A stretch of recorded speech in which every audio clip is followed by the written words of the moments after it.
Sono circa 150 milioni di euro sul totale di oltre 1 miliardo di investimenti ammessi a detrazione nell'isola che le imprese sarde del sistema casa non sono ancora riuscite ad incassare attraverso la cessione dei crediti del superbonus 110%. Sono questi i dati comunicati da Confartigianato Edilizia Sardegna a fine dello scorso maggio, un patrimonio di crediti bloccati che sta mettendo in crisi di liquidità migliaia di imprese. Dopo le denunce, gli appelli, le lettere verso le istituzioni, i parlamentari e gli istituti finanziari, Confartigianato ha chiesto al governo di liberare le imprese dai crediti incagliati nei cassetti fiscali, non gestibili sul mercato bancario, e di scongiurare quindi il fallimento di migliaia di imprese.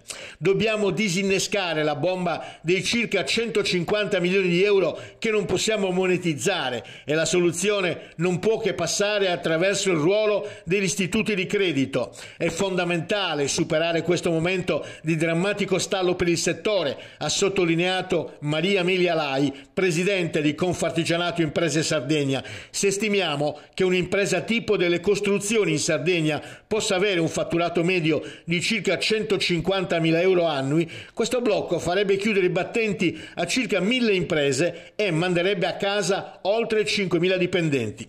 Siamo all'ultimo capitolo di una storia surreale. Da novembre 2021 questa ha visto il governo intervenire ben 9 volte con modifiche normative sul meccanismo della cessione di crediti.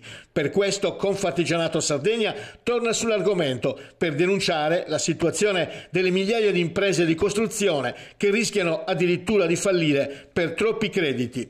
I continui cambiamenti delle regole hanno gettato nell'incertezza gli operatori e reso estremamente prudente l'atteggiamento degli intermediari finanziari che avevano garantito l'acquisto dei crediti, ha aggiunto Giacomo Meloni, presidente di Confartigianato Edilizia Sardegna. In molti hanno chiuso gli acquisti per raggiunta capacità fiscale, con il risultato che le imprese non riescono a recuperare i crediti presenti nei loro cassetti fiscali per lavori già eseguiti e non possono pagare dipendenti, fornitori, tasse e contributi.